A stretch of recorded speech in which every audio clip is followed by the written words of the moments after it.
I wanted to say hello and welcome to everybody who's joining us, whether you're with us right now live or whether you are joining us afterwards, is watching the replay. This is Cocktails and Courageous Conversations. As some of you know, this was born out of me attending conferences and realizing that some of the most heartfelt genuine conversations were at the bar. And so we say that cocktails are optional and courage is guaranteed. So cheers everybody. Cheers Ybe. So nice to have you here. Cheers, everybody. Cheers. Yes. And so my guest tonight is, I'm going to let you introduce yourself in just a moment, Ybe, but it's someone that I haven't met before, but I've heard about you. And a common friend of ours, Annick, told me that I really needed to have you here and tell us about your work. So I'm so eager to hear about you and about your work, Ybe. Because, I've heard so much about it, and I think that your work on trauma is so, so important. I'm a psychologist, and I've worked with so many, especially young women, where I think like 99% of them have been suffering from trauma. And so I find this work professionally interesting and personally interesting on so many levels. So thank you so much for joining us here and having a cocktail with me. I'm honored. So Ybe, tell us a little bit about yourself. For those here who might not know you yet, tell us a little bit about yourself. Well, I'm Ybe Casteleyn. I'm a psychotraumatologist and I'm a Belgian. So I live in France, but my career is and was in Belgium. And my core point of focus is trauma. It has been my whole life, in fact. My core point of focus, yes. And you wrote a book about trauma, didn't you? I wrote a book about trauma, a Would you self-help guide. would you show us? I asked you to bring it because we want to Yes, see it. yes. That's Here it is, The Healing Power of Pain, a Wow. self-help guide for trauma and recovery. It's a book, in fact, for everyone, for not only for therapists, but for, well, clients especially. Yeah. Mhm. And so, Ybe, why is this important? So I'm guessing when you write a book that there's something that speaks to your heart and that there's something that is really important to you. Can you tell us about why was it important for you to write this book? There are a lot of books on trauma, and I read a lot of them, but they are mostly difficult to digest and not really accessible for everyone. And that's the main reason why I wrote this book, to make trauma theory and exercises and recovery accessible for everyone. Yeah. And so if somebody gets your book, can you tell us a little bit about like what are you teaching us inside of that book? How does that recovery look like? Yeah, well, I talk a lot about the neurobiology of trauma, the latest insights about trauma, and I give in the book are a lot of examples of therapy sessions, uh, stories about people recovering, and exercises you can do by yourself to try to help yourself when it comes to trauma. So um, it's about creating insight and trying to help yourself with exercises that are not always available easily for people like us. Yeah. Mhm. And so I work, and many of the people who are watching this might be practitioners working with acceptance and commitment therapy. And so the title of your book makes very much sense. That's kind of a language that comes natural to those of us who are trained in that. That the healing power of pain. That there's something precious about pain as well, and that it can be turned into something very powerful. I know that many of the practitioners watching this will be asking, tell us, could you would you be willing to share one or two of the exercises that you invite the readers to do in your book, so that we can get a taste of what it is that what that looks like? Yes, one of the exercises that I explain in the book is about feeling. Just trying to contain your feelings. We know that when it comes about to trauma, that is a very difficult thing to do. Contain traumatic feelings or memories. So I give clues and cues to do that in a safe way, so that after uh, there are stages. You have to contain your feelings to be able to deal with them, to regulate them, and only if you can do that, you might possibly integrate these feelings and heal, for example. And these stages in feeling your feelings, I try to explain in the book. Yeah. What are those stages, though? Could you be willing to share with us? Yes, of course. The first one would be to hold your feelings, to contain them in a safe way and not be um, submerged by them. The second stage would be, or is, to be able to explore them, to be curious about them, and then to regulate them. That's a third stage. You can in therapy, it's sometimes about co-regulation, but self-regulation is of course an option too, and maybe a better one. And only if you are able to get through these three first stages, you can transform then the feelings and integrate them. Yeah. It So, sounds really simple, but nobody explains this uh, to persons being submerged by their feelings. in my experience, many of the clients that I've been talking to over the years, they would have an experience of feelings being too much. Like, I can't have Mhm. this feeling; it is too much, and they will be engaging in a behavioral repertoire that is about getting rid of the feeling, turning down the feeling, not having the feeling at all. What would you respond like if I was your client right now, Ybe, and I said, "This is too much. I can't have this feeling." What would you say to me as a Well, I would say trauma that's pretty expert? normal. I would say Yeah, it's pretty normal, and I wouldn't try to force you to feel something you don't want to feel, but I would explain to you that in the end, in the long term, it is important that we get there, yeah, that you dare to feel this feeling and do something with it. yeah. The theory around trauma, the neurobiology, helps us, because we can feel our feelings without being mentally in our feelings. I think that's a pretty safe way to dare to feel, to do it in a very bodily way. Mhm. Would you be willing to elaborate a little bit on that? Like, how can Yes, we of experience or course. feel? Like, tell me a little bit about that. Well, an exercise or technique that is safe to do, even with people who are very anxious about feelings, is to help them feel their feelings in a very bodily way. To ask them, for example, where do you feel this fear in your body?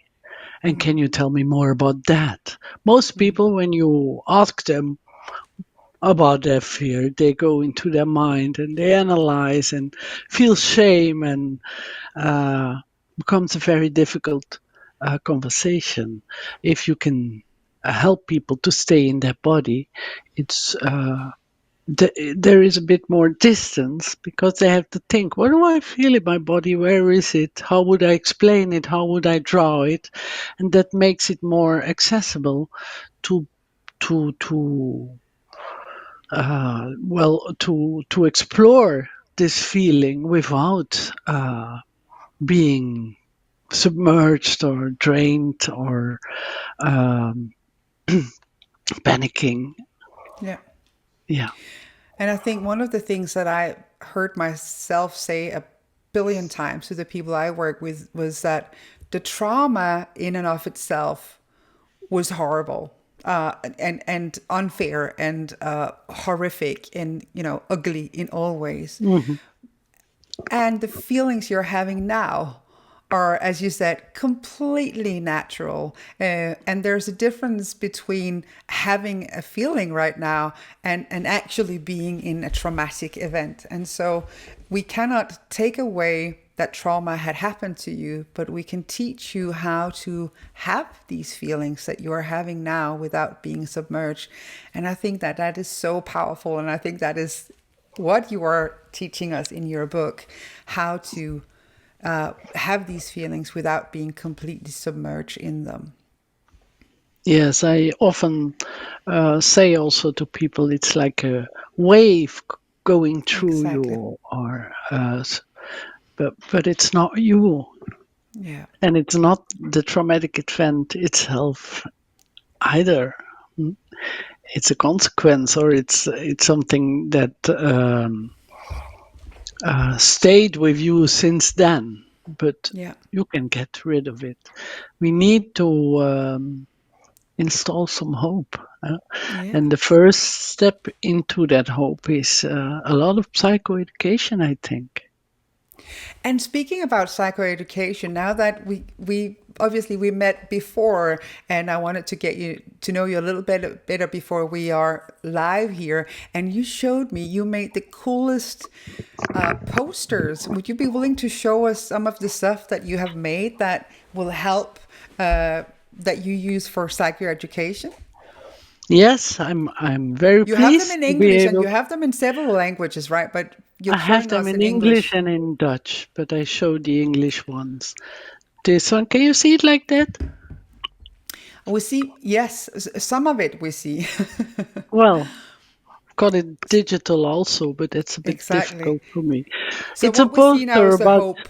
We see the hope part. Oh That yes, the whole yeah, part. yeah. Yes, Tell us and about, and yeah, here at the bottom you see the trauma part. yeah. Can you see it? It's like it's Now difficult. we I'm see it better. Yeah, going now. You see it better. we see it better now. Yeah, You can see like a line that represents the life of somebody, the trauma in the middle, this big hole where you get submerged by too much pain, we could say, and then the way out again.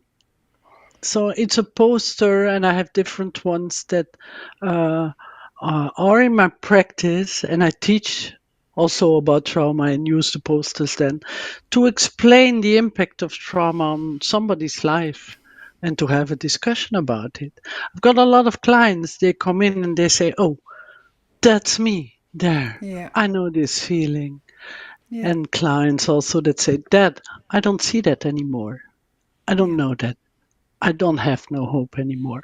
So, like with other drawings or psychoeducational materials, it's much more easy something to give psychoeducation or to have a conversation about trauma if you got some visual support. yeah. You had someone. You had one more, didn't you? I think I you have have two. many, but I saw one more. Yes, well, I have two more here. This one is about complex trauma.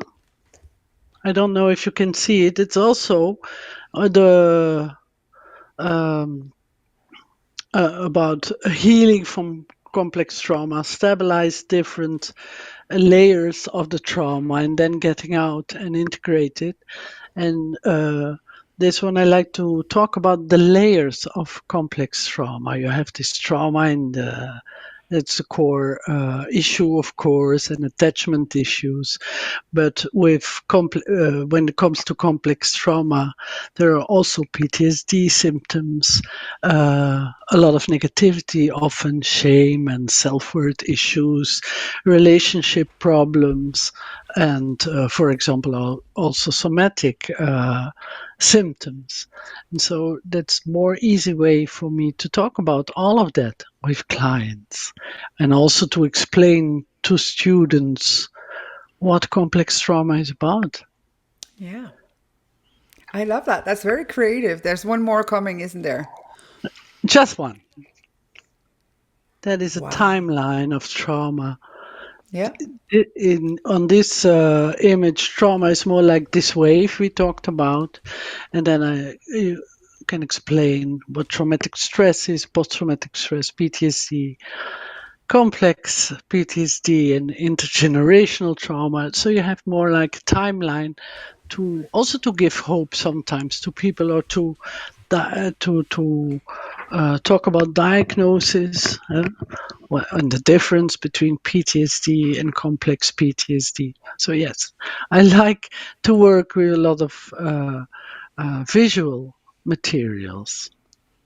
I love that. I think that's very creative, and I love that you developed that. And I know that on your website, people can. So below this video afterwards, I'm gonna put links to Ybe's website, and you can find these in both physical form and digital form, right?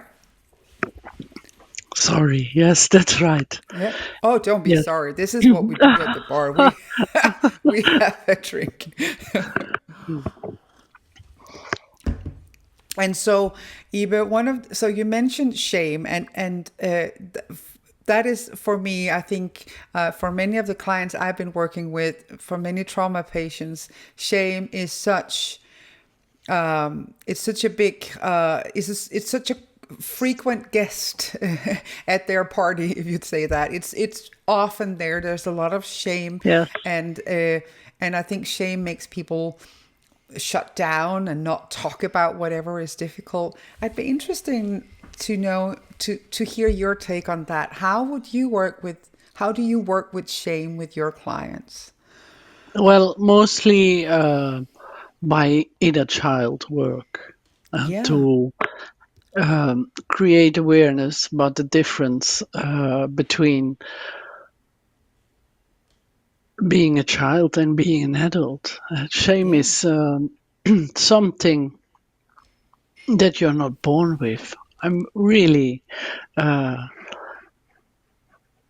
I really think that that is the case, that nobody is born in a shame state.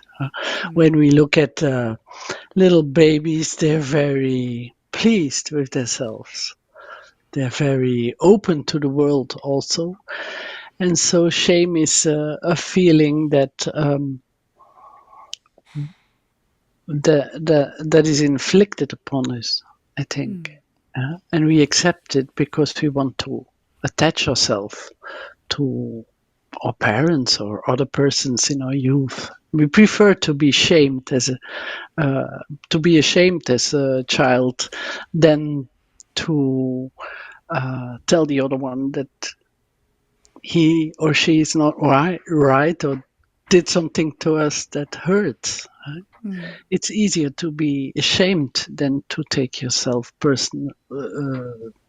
seriously as a child. A child cannot do that. So what does inner so I do a lot of inner child work from a frame of acceptance and commitment therapy, and it might look the same. Curious as to what does that look like if I came into therapy with you, Iba.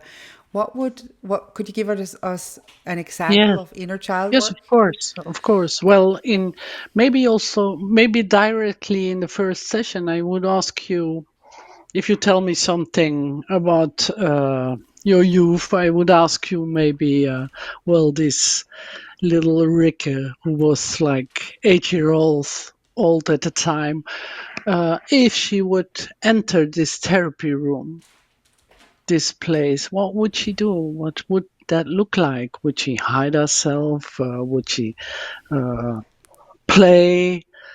Would she talk with us? Something like that. And then I would try to let my client imagine that this child coming in and look if she or he is able to contact that child and to give it some comfort, for example, or to play with it, just to see if there's a link. If the client is capable for doing that, it's a good sign. Yeah. It's a bad sign, or well, a bad sign. It's much more difficult sometimes when a client, for example, tells you that the child is not allowed to come in, or that she or he cannot stand the child. It gives you some. It gives you already an impression of the intensity of the shame and the problems that maybe are coming ahead in the process of healing. Mm. It I love says what you something about the mildness towards Exactly. I yourself. love what you're saying, that noticing how an adult interacts with their inner child, the way they do that tells us a lot about the shame that is there. Yeah. So how Yes. we interact Hmm. with that child. I've had many clients that just could not look at themselves with Hmm. kindness. And so we'd had to bring in a little dog or a little horse or something else, because looking at themselves as a child was too difficult. But Too they could, difficult. yeah, Hmm. they could look at a horse with compassion and kindness, Hmm. or a dog, a puppy, or a sister or a cousin or something like Yes. that. Yes. Yes. So I really love what you're saying, is that seeing the way we interact with that child tells us a lot about the work that is ahead of us. Yes, and again, it's the client who does it. It's the Yeah, person itself who does it. yeah, You're only guide. Huh? exactly. And also about shame, a lot of people don't dare to come to a therapist because they're too ashamed. Huh? Yeah, That's one of the reasons it's so important to give people tools to be not too dependent on therapists either, or to send yeah. them to school or trainings about trauma. It can help a lot if you're not ready to open yourself up to a therapist. You may be ready to get some training about Yeah. trauma and better understand all these mechanisms, and then maybe uh, open up to another person. So, Ybe, when you wrote this book, what were you hoping? So, let's say that somebody who has experienced trauma, they get your book and they read it. When they finish the book, what kind of impact are you hoping that you have made on that the book has made on this person? What are you hoping that where will they be at the end of this book if you That made that they at change? least see the hope again and Yeah, make contact with it. yeah, When I wrote the book, it was a very difficult process. I needed a lot of time to conceptualize it and to motivate myself. I said to myself, well, if at least one person is helped by the book, I'm a happy writer. So uh, the main aim is just to help people on their way and not, well, yes, to give them hope. yeah. Yes. I love that vision. I love like giving people hope. I saw that on your poster as well, and I hear it in everything that you're saying. That what you're hoping is what you are hoping is to give people hope. And one of the things I talk about often is that we as therapists are or practitioners of trauma therapy, that we are vicacious hope, like we have hope for our clients when they have no hope for themselves. And I loved your the graphic where you showed that somebody might be at the bottom of a very dark place, and that what you are hoping to give them is having hope for themselves and seeing that hope and navigating towards that hope. I find that as a beautiful both vision and beautiful graphics that you made there. And Thank you. I love that you have hope for your clients. What kind of people do you see in your practice, Ybe?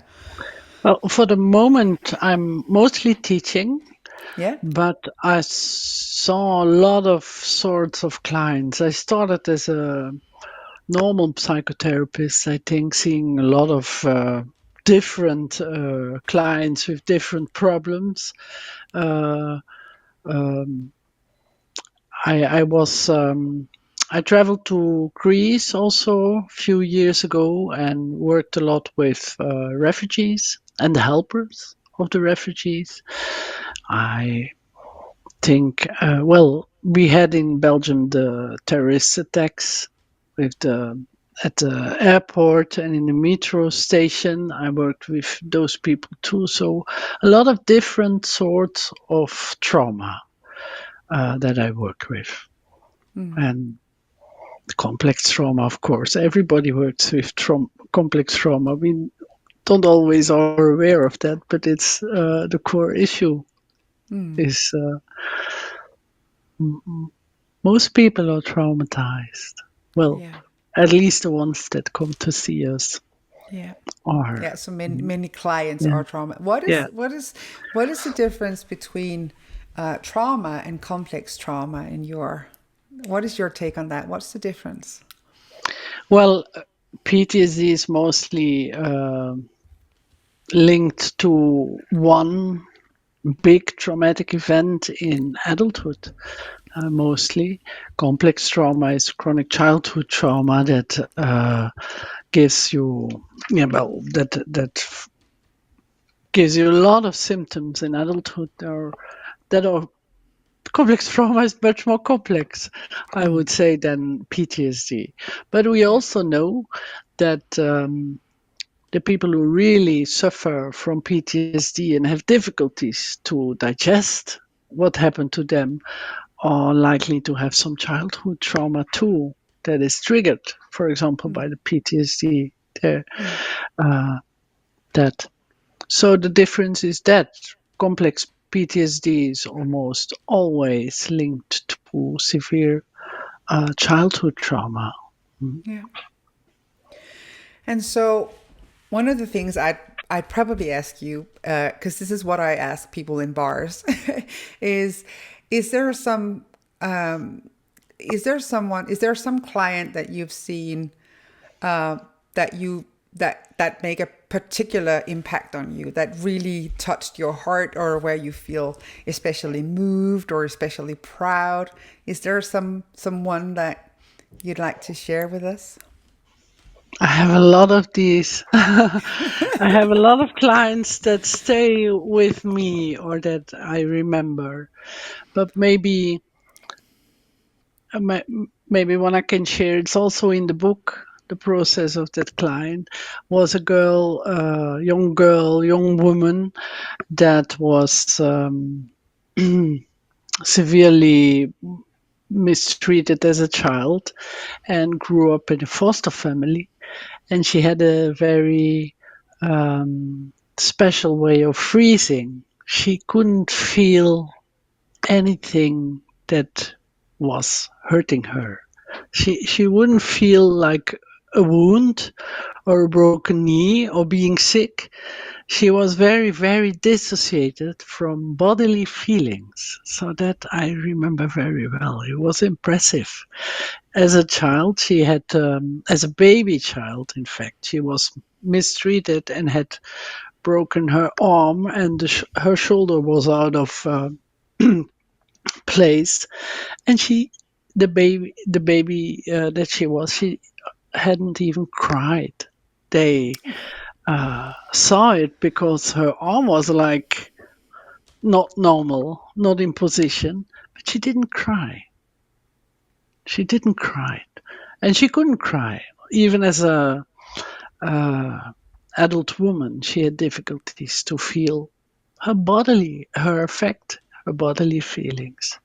So that stays with me. Yes, And were you able to help her with that?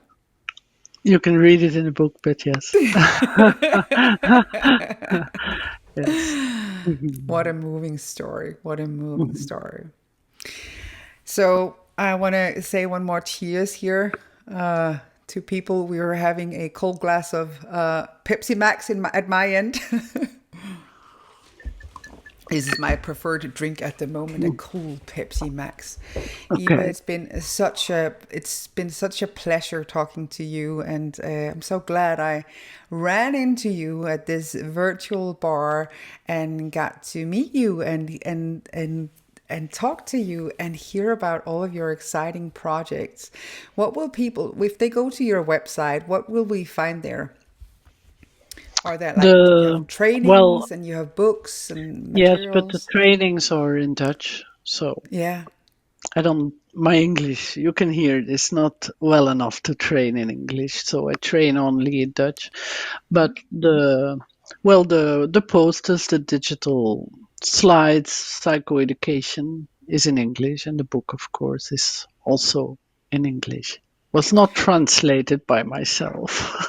It's- And we do have a lot of Dutch people here in this community, so we'll make sure to send them your way to go to your okay. trainings, and the rest of us who does not speak Dutch yet or as well, uh, we will make sure to find your book and to find your materials and to go check you out on your website. So people under this video, you'll have all the links that you need for that, and also. I invite you guys to send hearts in the chat, to put any questions or comments. Send the love. Ybe is spending part of her night here with me at the bar in service of you all, and giving hope to you, giving hope to your clients. So we want to honor that. So send us all of the hearts and positive reinforcement that you possibly can. We really appreciate it. And I go through and read all of the comments. So thank you to those of you who are joining us live at the moment. Thank you for those of you who are watching the replay. And thank you, Ybe, for the change that you're making in this world and for giving people hope. What a beautiful human you are, and what a beautiful thing that you're doing, offering people hope. Thank you, Rikke. Thank you. Dank je. Dank je wel is how do you say thank you in Norwegian? Dankjewel, dankjewel. Dankjewel. Yeah, All right. dankjewel. So, wishing everybody a kind and compassionate, continuous day. And thank you for joining us at the bar. And I'll see you again soon. Bye, guys. Bye.